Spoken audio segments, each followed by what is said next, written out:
சர்வ வல்லமையுள்ள யாவாகிய யாசுவ மேசியாவுடைய அதிகாரமுள்ள நாமத்தில் கடந்து வந்து இருக்கிற ஒவ்வொரு பிள்ளைகளையும் யாசுவ மேசியாவுடைய நாமத்தில் நான் ஆசீர்வதிக்கிறேன். யாவுடைய ஆசீர்வாதம் உங்களோடு கூட இருப்பதாக. அல்லேலூயா. வாசிக்கும்படியாய் தெரிந்து கொண்ட வேத பகுதி உபாகமத்தினுடைய புஸ்தகம் 30வது அதிகாரம், அதனுடைய 8, 9 ஆகிய வசனங்கள். நீயோ மனம் திரும்பி யாவனும் சத்தத்திற்கு செவி கொடுத்து நான் இன்று உனக்கு கற்பிக்கிற அவருடைய எல்லா கற்பனைகளின் படியும் செய்வாய். அப்பொழுது உனக்கு நன்மை உண்டாகும்படி உன் தேவனையா உன் கையின் செய்யும் எல்லா வேலைகளிலும் உன் கற்பத்தின் கனியிலும் உன் மிருக ஜீவன்களின் பலனிலும் உன் நிலத்தின் கனியிலும் உனக்கு பரிபூரணம் உண்டாக செய்வார். வாசிக்கப்பட்ட வேத பகுதியில் சர்வ வல்லமையுள்ள தேவன் தன் ஜனத்திற்கு ஆசீர்வாதத்தை எப்படி கொடுப்பார் என்கின்ற காரியத்தினுடைய ஊடாய் சொல்லப்பட்ட வேதவசனம். தேவன் தன்னுடைய ஜனத்திற்கு கொடுக்க சித்தமாயிருக்கிறார். ஆனால் நாம் பெற்றுக்கொள்ள சித்தமாயிருக்கிறோமா? இதுதான் இந்த இன்றைய நாளினுடைய செய்தியினுடைய ஆழம். அவர் யாருக்கும் கொடுக்க மாட்டேன் என்று சொல்லவில்லை, தருகிறார். ஆனால் யாருக்கு தருவார்? தருவதற்கு அவர் தீர்மானித்தால் நாம் எப்படி பெற்றுக்கொள்வது? இந்த காரியத்தினுடைய ஊடாய் நாம் கடந்து போனால் மட்டுமே அவருடைய காரியங்களை நாம் பெற்றுக்கொள்ள முடியும். முக்கியமாக ரோட்டிலே கடந்து போகும்போது ஒரு கட்டு பணம் ரோட்டில் கிடக்கிறது. இந்த கட்டு பணத்தை பார்த்தவுடனே எடுக்கிறவர்கள் யாரும் இல்லை, யாரும் எடுக்க மாட்டார்கள். சும்மா தான் கிடக்குது, யாரும் இல்லை. ஆனால் அந்த காசை எடுக்கணும்னா 4 பக்கம் பார்ப்பாங்க. யாராவது பார்க்குறாங்களான்னு பார்ப்பாங்க. யாரும் இல்லை அப்படின்னா பக்கத்தில் போய் அதை கையில் எடுப்பாங்க, இல்லை அதை சவுட்டி பிடிப்பாங்க, இல்லை அதுக்கு பக்கத்தில் வேறு எதையாவது வேலையை செய்கிற மாதிரி செஞ்சு அதை கையில் எடுப்பாங்க. கையில் எடுத்த காசை கையில் வச்சுருக்க மாட்டாங்க, பாக்கெட்டில் போடுவாங்க, இல்லை ஏதாவது ஒரு இடத்துல மறைச்சிக்குவாங்க. இவ்வளோ வேலை இருக்குது சும்மா ரோட்டில் கிடக்கிற காசு. அப்போ தேவன் சும்மா கொடுத்துருவாரா? கண்டிப்பாக கொடுக்க மாட்டார். ஏன்னா அவர் நன்மையினால் நிரப்ப சொல்லுகிறார். யாரை நன்மையினால் நிரப்புவார்? யாருடைய பிசாசை போராட்டத்தை மாற்றுவார்? யாருடைய கஷ்டத்தை கடன் தொல்லையை நீக்குவார்? யாருடைய வியாதியை மாற்றுவார்?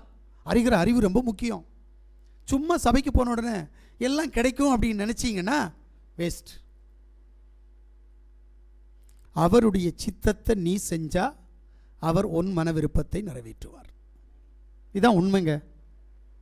நீங்க யாரும் அவருடைய விருப்பத்தை அறியறதில்லை. ஆண்டவரே என்னுடைய பிசாசு போராட்டத்தை மாற்றும், உடனே மாற்றி விட்டுறணும். ஆண்டவரே என்னுடைய கடன் பிரச்சனையை மாற்றி விட்டுறணும். ஆண்டவரே என் பிள்ளையை கலெக்டராக்கும் ஆக்கி விட்டுறணும். ஆண்டவரே என் பிள்ளையை என்ஜினியராக்கும். ஆண்டவரே என் பிள்ளைக்கு நல்ல பொண்டாட்டியை தாரும், நல்ல மாப்பிள்ளையை உடனே கொடுத்துடணும். அவருக்கு எல்லாம் புரோக்கர் வேலை. இதுதான் இன்னைக்கு கிறிஸ்தவர்களுடைய நிலை. தாருன்னு கேட்டால் கொடுத்துடணும், இல்லை கொடுக்கவே மாட்டார். ஏன்னா நீ முதல்ல என் விருப்பத்தை செய்யி, நான் உன் விருப்பத்தை நிறைவேற்றுறேன். சித்தம் புரியணும். நிசாரம் ஒரு மந்திரவாதிகிட்ட போனால் கூட மந்திரவாதி கேட்கிறத கொடுக்கல அப்படின்னா அவன் எதையும் செய்ய மாட்டான். ஒரு ஆளுக்கு சூனியம் செய்யணும் அப்படின்னா அவன் கேட்பான், ஒன்றுல அவங்க துணியை எடுத்துட்டு வா, தலைமுடி கொண்டு வா, காலடி மண்ணு கொண்டு வா அப்படின்னு கேட்பான். இதை கொண்டு கொடுத்தாதான் செய்ய முடியும். கொடுக்காம மந்திரவாதியால கூட செய்ய முடியாது. ஆனா தேவ சமூகத்தில் மட்டும் தேவனுடைய சித்தம் செய்ய மாட்டேன், என்னுடைய மன விருப்பம் நிறைவேறணும். நீ வந்து என்ன பிரயோஜனம்? வரலன்னா என்ன? உனக்காக இல்லை தேவன். நீ தேவனை நம்பி வந்தால் தேவன் உனக்காக கிரியை செய்வார். நல்லா புரிஞ்சுக்கிடுங்க. நீ தேவனை நம்பி வந்தால் அல்லேலூயா அவர் உனக்காக கிரியை செய்வார், இல்லைன்னா கிரியை செய்யவே மாட்டார். அதனால தான் அவர் சொல்றாரு, என்ன சொல்றாரு?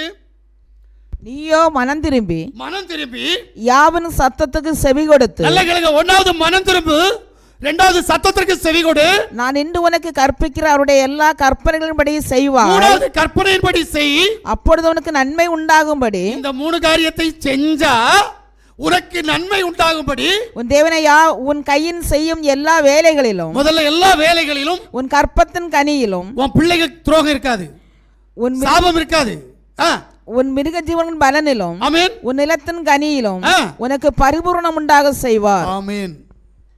புரியுதா? கண்டிஷனுக்கு கட்டுப்படுறவனுக்கு மட்டும்தான் தேவன் இதை கொடுப்பார். சும்மா வந்து ஆண்டவரே ஜோத்திரம் ஜோத்திரம் ஜோத்திரம் அப்புறம் ஆத்திரம் தானே வரும், பலன் கிடைக்காது. ஏன்னா நான் இந்த தேவனை வருஷமா பார்த்துட்டு இருக்கிறேன். ஏன்னா அவருடைய கிரியை முதல்ல ஒன்றை எனக்கு தா, நான் என்ன உனக்கு தரேன். நம்மளை நாம தேவனுடைய சமூகத்தில் கொடுக்கவில்லை என்று சொன்னால் அவர் நமக்கு சுதந்திரவாளியாக இருக்க மாட்டார். நம்ம அர்ப்பணிக்கணும். முதல்ல அர்ப்பணம் ரொம்ப முக்கியம்.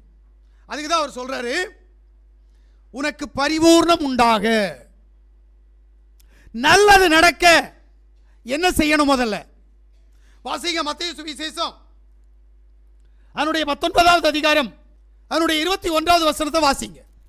அதற்கு யாஷ்வா, ஆமென், நீ பூரண சற்குணனா இருக்க விரும்பினால் போய் உனக்கு உண்டானவைகளை விற்று தரித்திரருக்கு கொடு, அப்பொழுது பரலோகத்தில் உனக்கு பொக்கிஷம் உண்டாயிருக்கும், பின்பு என்னை பின்பற்றி வா என்றார். ஆமென், அல்லேலூயா. நீ சம்பூர்ணராக விரும்பினால், சமாதானத்தினுடைய ஊடாய், சந்தோஷத்தினுடைய ஊடாய் நிம்மதியோடு இருக்க வேண்டுமானால் உனக்கு இருக்கிறவைகளை விற்று தரித்திரருக்கு கொடுத்து விட்டு என்னை பின்பற்றி வா. எதை?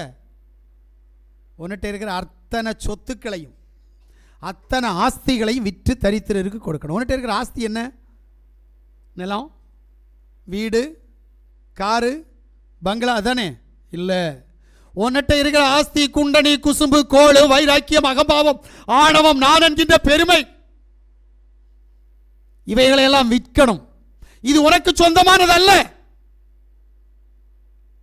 நான் கழிந்த நாட்களிலே வேதத்தை திறந்து வாசிக்கிற போது பரிசுத்தாவிக்கு விரோதமான பாவம் என்ன என்று சொல்லி பல வருடங்களாக நான் சிந்தித்துக் கொண்டிருக்கிற பாவத்தினுடைய ஒரு பெரும் பகுதி நான் என்கின்ற பெருமை. நான் என்கின்ற பெருமை யாரிடத்தில் இருக்கிறதோ அவன் ஒரு நாளும் யாவுடைய ராஜ்யத்திற்குள் பிரவேசிக்க முடியாது. எனக்கு தெரியும், எனக்கு புரிகிறது, நான் தான், எனக்கு யார் சொல்லி தருவது, எனக்கு எல்லாம் தெரியும். இந்த எண்ணம் யார்கிட்ட இருக்கோ அவன் ஒரு நாளும் உருப்பட்டதாக சரித்திரம் இல்லை. ஏன்னா அவன் பரிசுத்தாவிக்கு விரோதமாக பாவம் செய்கிறான். இப்படி எனக்கு தெரிஞ்சு 7 பாவம் இருக்கு. இந்த 7 பாவத்தையும் செய்கிறவன் ஒரு நாளும் ஜீவனடைய மாட்டான், ஒரு நாளும் அவருடைய ராஜ்யத்திற்குள் பிரவேசிக்க மாட்டான். அவனால் யாவுடைய பலத்தையும் வல்லமையையும் பெற்றுக்கொள்ள முடியாது. அதனால தான் சொல்றாரு, உன்னிடத்தில் இருக்கிற ஆஸ்தி என்கின்ற பெருமை, அகம்பாவம், கோபம், வைராக்கியம், ஆணவம், பாவங்களை விற்று அதை தரித்திரருக்கு கொடு. வாங்கிறதுக்கு ஆள் இருக்கா? பாவம் செய்ய நிறைய பேர் காத்துக்கிட்டு இருக்கிறாங்க.